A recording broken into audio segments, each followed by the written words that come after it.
आज की कहानी शुरू करूँ उससे पहले कई बार कुछ लोगों ने सवाल भेजे थे, तो मुझे लगा कि उसका जवाब मैं शायद टाल रहा हूँ, नहीं दे रहा हूँ, आज मुझे दे देना चाहिए।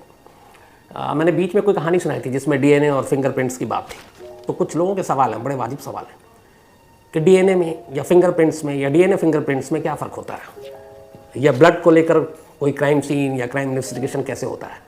तो बड़ी मज़ेदार जानकारी है, इसलिए मुझे लगता है आप लोगों के लिए भी काम की होगी। क्राइम सीन में अक्सर कुछ चीज़ें बड़ी मायने रखती हैं। बहुत सारे अलग अलग तो सबूत हैं, टेक्निकल और बाकी चीज़ें, जिस तरीके से टेक्नोलॉजी ने तरक्की की, साइंस ने तरक्की की है। लेकिन 2-3 चीज़ें सबसे अहम होती हैं किसी भी जो क्राइम सीन होता है। अब बारी बारी से इसको लेते हैं। पहले लेते हैं खून को, ब्लड।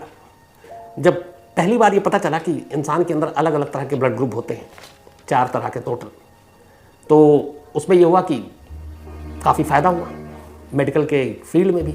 वरना जब ये पता नहीं था कि पहले ये माना जाता था कि सभी इंसानों का खून एक जैसा होता है, तो उसमें होता ये था कि अगर किसी को खून की ज़रूरत है तो किसी को भी किसी ग्रुप का उठाकर डाल दिया।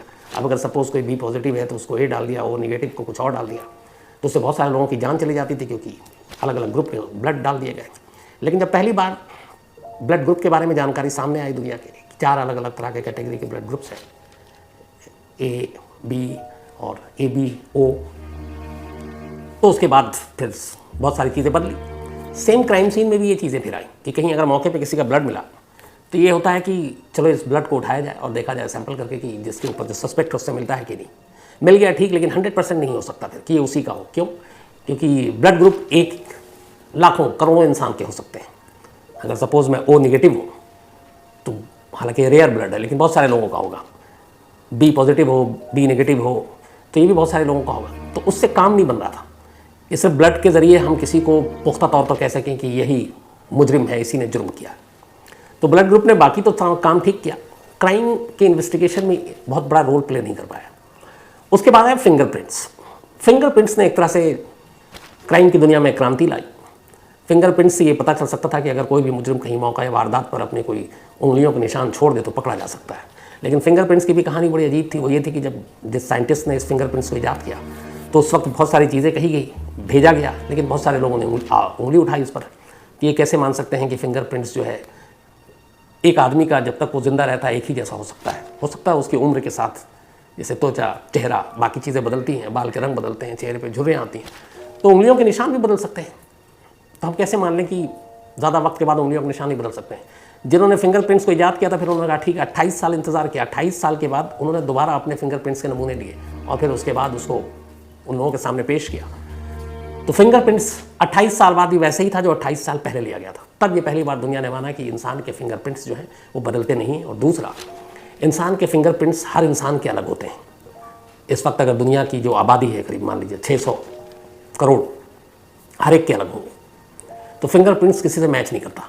तो इसीलिए क्राइम सीन पर फिंगरप्रिंट्स मिल जाए तो फिर अदालत में भी एडमिसिबल है और वो एक पुख्ता सबूत बन जाता है। लेकिन बहुत सारी चीज़ें थी जो फिंगरप्रिंट्स भी उतनी बहुत क्रांति नहीं ला रहा था, जैसे खासतौर पर रेप के केस में। इसी के बाद डीएनए आया और डीएनए फिंगरप्रिंट्स। अब डीएनए फिंगरप्रिंट्स से अलग कैसे था? तो फिंगरप्रिंट्स का मतलब है कि सीधे सीधे आपकी उंगलियों के निशान, चाहे वो हथियार पे हो, जिस जगह पे आपने क्राइम किया उस जगह पर किसी भी चीज़ को आपने छुआ, वो आपके उंगलियों के निशान वहाँ छूट जाएंगे, तो उससे आपको पकड़ा जा सकता है। लेकिन डीएनए जो है इससे कई गुना ज़्यादा आगे की चीज़ थी। डीएनए में आपने कोई भी फिंगरप्रिंट्स ना छोड़े। सपोज जहाँ मैं बैठा हूँ वहाँ एक शख्स आए और उसका कोई भी एक जैविक चीज़, सपोज बाल, नाखून, थूक, वीर्य, पसीना, कोई भी ऐसा एक चीज़ जो उस जगह पे छोड़ दे, उससे पता चल जाएगा कि इस जगह पे वो शख्स आया था, उस डीएनए के टेस्टिंग से। इतना ही नहीं, डीएनए ने क्रांति इसलिए भी लाई कि पहले ये नहीं पता होता था कि ये बेटा किसका है, ये औलाद किसकी है। इवन जानवरों में भी ये कुत्ता मेरा है या उसका है, कहाँ से लिया है, इसकी जीन्स क्या है, इन सारी चीज़ों के मसले हल किए डीएनए ने। डीएनए बता देता है कि किसकी औलाद है। डीएनए पूरे आपकी फैमिली ट्री को बता सकता है कि आपके पुश्तों का आपके साथ क्या रिश्ता है। तो डीएनए ने ख़ास तौर पर एक क्रांति ला दी। और डीएनए वो चीज़ है जो दुनिया की हर अदालत में मानी जाती है और उसको आप झुठला नहीं सकते, इसलिए कि हर इंसान का डीएनए बिल्कुल अलग होता है। वो जैसे फिंगरप्रिंट से वैसे डीएनए मैच किसी और का हो ही नहीं सकता। मेरा डीएनए बिल्कुल अलग होगा, आपका बिल्कुल अलग होगा। इवन जो जुड़वा भाई, एक बहुत सारे ट्विंस पैदा होते हैं, पैदा एक साथ हुए ट्विंस है, लेकिन उनका डीएनए अलग होगा। तो ये इस्टेब्लिश हो चुका है और इसी वजह से ये सारी चीज़ें अब जो है जो क्राइम की केसेस में बहुत बड़ा रोल प्ले कर रही हैं। तो फिंगरप्रिंट्स और डीएनए में ये फ़र्क है, साथ में मैंने आपको ब्लड की बताई। अब आते हैं आज की कहानी के ऊपर। हो सकता है इस केस में भी अगर डीएनए की ज़रूरत पड़ती तो शायद ये केस सुलझ सकता था, लेकिन उसकी नौबत नहीं आई। कानून को चकमा देने या कानून के साथ खिलवाड़ करने या कानून के जो दुश्मन होते हैं कानून से लड़ने के हज़ार तरीके सोचते रहते हैं। ये कहानी 2018 की है। कहानी बिहार के भागलपुर की है। नीरज मोदी नाम का एक नौजवान एक सरकारी स्कूल में टीचर था। ठीक ठाक, बहुत ज़्यादा अमीर घराने का नहीं था, लेकिन अपनी उसकी ज़िंदगी ठीक ठाक चल रही थी। पढ़ा लिखा रहा था, वो नौकरी लग चुकी थी टीचर की। लेकिन इसी दौरान उसी स्कूल की एक बच्ची के साथ यौन शोषण का केस हो जाता है। इसके बाद बच्ची गवाही देती है और इल्ज़ाम टीचर नीरज पर लगता है। अब जिस स्कूल में नीरज मोदी पढ़ा रहा था, उसी स्कूल की एक बच्ची के साथ रेप का इल्ज़ाम एक टीचर पर। अब लड़की का बयान, घर वालों का बयान, लड़की माइनर थी इसलिए पॉक्सो एक्ट के तहत गिरफ्तार किया जाता है, जिसमें कम से कम साल भर तो आप भूल जाइए कि आपको ज़मानत भी मिलेगी। तो अब केस मजबूत था। नीरज को पुलिस ने पकड़ा, बिहार पुलिस ने, और इसके बाद जेल भेज दिया। इधर पुलिस ने अपनी तफ्तीश पूरी की, चार्जशीट दाखिल कर दी और मुकदमा अब ट्रायल शुरू हो गया। 2018 का ये मामला था। इसी दौरान 2022 में करीब 2 साल बीत गए। 2 साल बीतने के बाद अब ट्रायल अभी चल रहा है, चार्जशीट दाखिल हो चुकी है। तो कुछ ह्यूमन ग्राउंड पर नीरज को बेल मिल जाती है। नीरज जेल से बाहर आ जाता है। अब बाहर आने के बाद वो अपने घर जाता है। टीचर था, पढ़ा लिखा था। अब घर आने के बाद इधर ट्रायल चल रहा है और अब कभी भी मुकदमे का फैसला आ सकता है और ये तय है कि उसको सज़ा होनी है। लेकिन इत्तेफाक से ऊपर वाले को कुछ और मंजूर था। 27 फरवरी 2022 ये वो तारीख थी जब नीरज की मौत हो जाती है। अब नीरज की मौत हो चुकी।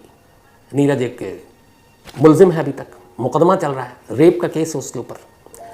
अब इसके बाद नीरज के पिता जो है उसका अंतिम संस्कार कर देते हैं। अंतिम संस्कार हो गया। बेटे की मौत के सदमे से थोड़े ऊपर उबर गए वो, और इसके बाद फिर वो एक रोज़ पहुंचते हैं जन्म और मृत्यु प्रमाण पत्र के जो दफ्तर होता है, सरकारी दफ्तर, वहाँ डेथ एंड बर्थ रजिस्ट्रेशन। वहाँ जाने के बाद वो इतला देते हैं कि उनके बेटे की मौत हो गई और उसका अंतिम संस्कार हो गया। अब उसकी डेथ सर्टिफिकेट चाहिए। डेथ सर्टिफिकेट मिल जाती है, लेकिन ये भी है कि आजकल बहुत सारे फर्जीवाड़े होते हैं, तो पिता से पूछा जाता है। तो पिता उनके उस चिता की तस्वीर, ये जो आप इस कहानी में भी देखेंगे, चिता पर लेटा हुआ जब आखिरी अंतिम संस्कार हो रहा है, नीरज की वो तस्वीर, साथ में जिस शमशान से लकड़ी खरीदी उस लकड़ी का बिल, ये सारी चीज़ें उस ऑफिस में जमा कर दी। रजिस्ट्रेशन ऑफिस ने देखा, मुतमईन हो गए, संतुष्ट हो गए, उन्होंने डेथ सर्टिफिकेट जारी कर दिया।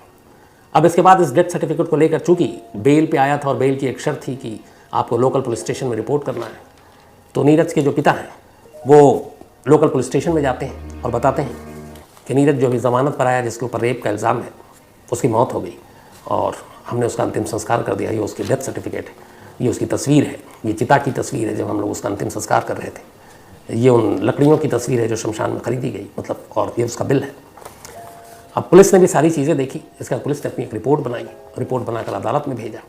अदालत में कहा कि जिस आरोपी के खिलाफ ये मुकदमा चल रहा था, 2018 का रेप केस, नीरज मोदी जो एक टीचर एक नाबालिग बच्ची के साथ बेल पे बाहर आने के दौरान उसकी मौत हो गई। अब जिस शख्स पे मुकदमा चल रहा है जब वही नहीं रहा, तो फिर आगे मुकदमा क्या होगा। तो जब पुलिस की तरफ से ये फाइनल रिपोर्ट गई, कोर्ट के मुंशी ने ये आगे पहुंचाई, फिर रजिस्ट्रार साहब ने वहाँ के उस रिपोर्ट को देखते हुए इस केस और मुकदमे को हमेशा के लिए बंद कर दिया, क्योंकि अब अक्यूज तो जिंदा था ही नहीं, तो फिर किसको सज़ा देंगे और किसको कटघरे में खड़ा करेंगे। तब उस बच्ची का जो रेप का केस था और जिसमें आरोपी था, वो मुकदमा ख़त्म, वक्त से पहले फाइल बंद, और बस एक मुकदमे का अंत हो गया। अब वक्त बीतता है। ये बात 27 फरवरी की थी जब डेथ हुई थी। धीरे धीरे वक्त बीतता जाता है। इसी दौरान में जो वो बच्ची थी, उस बच्ची की माँ को भी ये जानकारी मिली कि उनकी बच्ची का जो गुनहगार है उसकी मौत हो गई। पहले तो उन लोगों ने कहा कि चलो ऊपर वाले ने सही इंसाफ किया, लेकिन फिर उन्हें कुछ डाउट हुआ।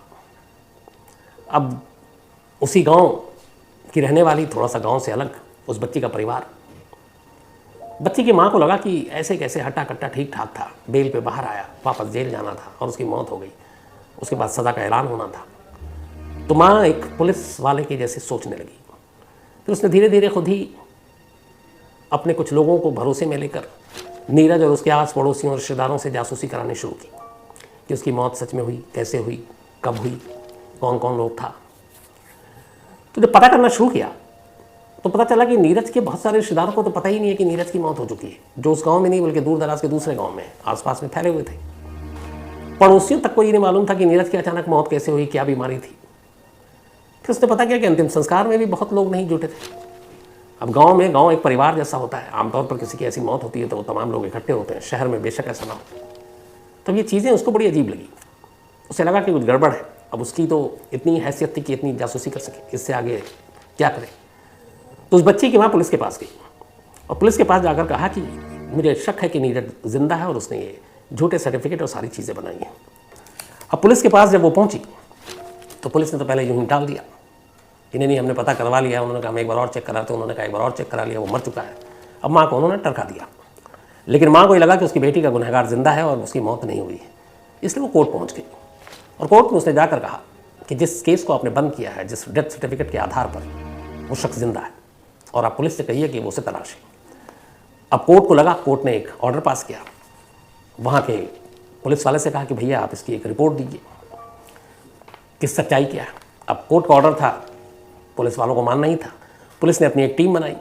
पहले तो अपनी एक टीम को भेजा उस इलाके में पूछा आस पड़ोसियों से, रिश्तेदारों से। तो पहली बार पुलिस को पता चला कि उनमें से भी ज़्यादातर लोगों को पता ही नहीं कि नीरज की मौत 27 फरवरी को हो चुकी है। और ये महीना चल रहा है जून जुलाई का, करीब 5-6 महीने हो चुके हैं। तब पुलिस के भी काम खड़े हुए कि ये कैसे हो सकता है। फिर इसके बाद उस बीडीओ के पास पहुंचा गया जिन्होंने जन्म मृत्यु प्रमाण पत्र बनाए थे, और फिर जो रजिस्ट्रार थे। तो इन सबको अदालत ने कहा कि अभी अपनी अपनी रिपोर्ट दीजिए, डेथ सर्टिफिकेट कैसे बना, क्या बना। तब वो सारे कागजात मंगाए गए। तब उसमें चिता की तस्वीर थी जिसपे नीरज की चिता सजी हुई थी, वो लेटा हुआ था।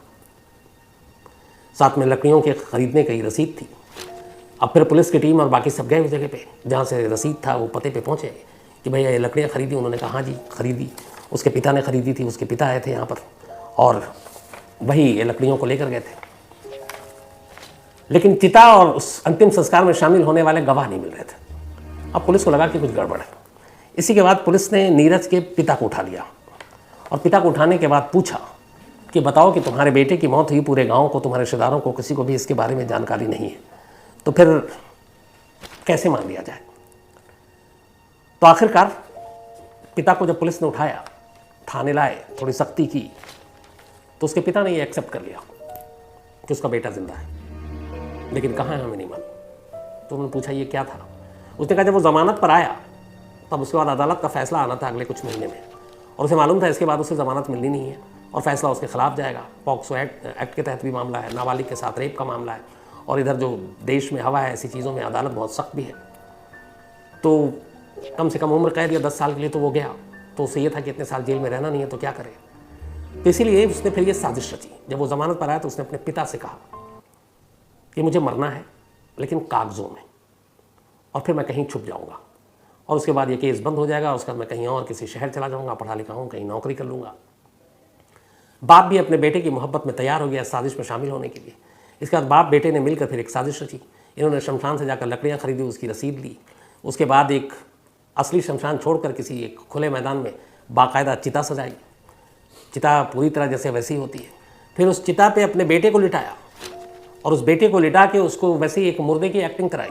तस्वीर ये रियल है जो आप देखेंगे उस वक्त की, क्योंकि ये सबूत के तौर पर दिया गया था पुलिस स्टेशन में और रजिस्ट्रार ऑफिस में। सब कुछ करने के बाद तस्वीर खींची गई। उसके बाद बेटा चिता से उठा और फिर गायब। चिता की लकड़ियाँ भी फिर इधर उधर चली गई। और उसके बाद वो कुछ दिन बाद पहुँचते हैं और डेथ सर्टिफिकेट ले लेते हैं, पुलिस स्टेशन में रिपोर्ट दे देते हैं, अदालत में मुकदमा खत्म हो जाता है। अब जब ये सारी कहानी आई, अब पुलिस के सामने ये थी कि नीरज को ढूंढो वो कहाँ है। इधर उधर दबिश डाली। फिर अब चूँकि बाप को उठा चुके थे तो बेटे को लगा कि उसकी वजह से उसका बाप जो है वो जेल में है। तो फिर आखिरकार 17 सितंबर 2022, पिछले महीने की बात है, लगभग फरवरी से जो फरार था, 17 सितंबर 2022 को नीरज ने खुद आकर लोकल पुलिस में सरेंडर कर दिया। सरेंडर करने के बाद कोर्ट में उसे पेश किया गया। कोर्ट में पेश होने के बाद एक नया मुकदमा तो चला, ये 420 जालसाजी का, लेकिन एक मुकदमा जो खुद अदालत ने अपने फैसले में बंद कर दिया था, उसे दोबारा खोलने का हुक्म सुनाया गया। उसके बाद उस पर दोबारा बहस शुरू होगी। अभी शुरू हुई नहीं है शायद, तारीख अगले महीने से है। तो अब दोबारा वो मुकदमा जो बंद हो गया था एक जिंदा मुर्दा के चक्कर में अब शुरू होगा और उस मुकदमे पर अब दोबारा फैसला आएगा और फैसला शायद नीरज जानता है कि क्या होगा, इसीलिए उसने जिंदा होते हुए भी मुर्दा बनने की एक्टिंग की। लेकिन जिंदा और मुर्दा बनने की ऐसी बहुत सारी कहानियाँ आई, पर इस तरीके से चिता पर लेट कर खुद को एक मुर्दे के तौर पर दिखाना, तस्वीर खिंचाना और फिर उसको एक दस्तावेज के तौर पर सरकारी दफ्तरों में पहुंचाना, शायद ये पहला मामला है। तो आज कहानी में इतना ही, लेकिन कहानी खत्म करूं उससे पहले वही अपना सिलसिला। आज दिनेश सिंह इनका जन्मदिन है, तो हैप्पी बर्थडे दिनेश जी। और हरितिका अधिकारी जी ने भेजा है, उनके हस्बैंड हैं ये, दिल्ली से हैं ये। साथ ही आद्विक सैनी, इनका भी आज बर्थडे है, तो हैप्पी बर्थडे आद्विक। और विनीत कुमार ने भेजा है, उनके बेटे हैं नैनीताल से। दीपक सिन्हा का भी आज जन्मदिन है, तो हैप्पी बर्थडे दीपक। और शशि भूषण जी ने भेजा है आकाश विश्वकर्मा, इनका भी आज बर्थडे है, तो हैप्पी बर्थडे आकाश। और शिखा मिश्रा ने भेजा है। साथ ही कुंदन यादव झारखंड से हैं, इनका भी आज जन्मदिन है, तो हैप्पी बर्थडे कुंदन साहब। मोहम्मद अब्दुल्ला, इनका भी आज बर्थडे है। अब्दुल्ला साहब की ज़िंदगी में बहुत सारी परेशानियाँ आई, बहुत सारी तकलीफ़ें आई, लेकिन दुआ यही है कि सब कुछ अच्छा हो, हौसला रखिएगा अब्दुल्ला साहब। और निज़ामुद्दीन ने भेजा है, तो यही हम सब दुआ कर सकते हैं कि आप हमेशा अच्छे रहें और जो भी आपकी परेशानियाँ दूर हों। अंकित विमल के भांजे का भी आज जन्मदिन है, लेकिन इन्होंने अपने भांजे का नाम ही नहीं लिखा, लेकिन हैप्पी बर्थडे अंकित साहब, अपने भांजे को विश कर दीजिएगा पूरी टीम की तरफ से। मयूरी निकम के पापा का भी आज जन्मदिन है, इन्होंने भी अपने पापा का बर्थडे वो नाम नहीं लिखा, 64th बर्थडे है शायद, तो मुंबई से हैं ये। And thank you so much Mayuri आपके इस छोटे से मेल के लिए। साथ ही आशुतोष सिंह, इनका भी आज बर्थडे है, तो हैप्पी बर्थडे आशुतोष। इसके अलावा उज़मा और फजल जर्मनी से हैं और इन दोनों की आज मैरिज एनिवर्सरी है, तो आप दोनों को बहुत बहुत मुबारकबाद।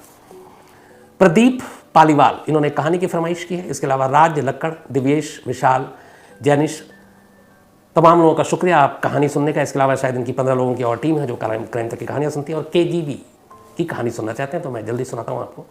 अभिरंजन कुमार ने कहानी की फरमाइश की। इसके अलावा राज, सनम, साथ ही विश्व दीपक और एक दो लोग और हैं। कल की कहानी में एक मैंने गलती की थी, मैंने कई जगह पर जहाँ पे मुझे मितेश बोलना था, मैं डॉक्टर अभिनंदन बोल रहा था और मैंने मितेश को भी शायद ज़्यादातर जगह पे मुकेश बोल दिया, तो उसके लिए माफ़ी। और डॉक्टर अभिनंदन वो थे जिससे जो कीनिया में वैशाली की कहानी की कल की बात कर रहा हूँ, जो पहली सगाई टूटी थी, और मितेश गौर वो जिससे आज ही 20 अक्टूबर है, देखिए आज ही शादी होनी थी, लेकिन इत्तेफाक से उससे पहले ही वैशाली ने अपनी खुद ही जान ली थी। मुन्ना मुखिया, इसके अलावा शकील अंसार, बिल्कुल ठीक हूँ, इन्होंने पूछा मैं कैसा हूँ। तारित कुमार राय कहानी की फरमाइश की है। Shan Shaikh, thank you so much आपके मेल के लिए। इसके अलावा ईशान ने कहानी की फरमाइश की है। मोनू जैन, निधि जैन और Kiran Jain, thank you so much आप लोगों का। इसके अलावा हतीम खान पाकिस्तान से हैं और एक कहानी की फरमाइश की है। विनय सिंह, इन्होंने भी कहानी की फरमाइश की है। तो आज कहानी में इतना ही।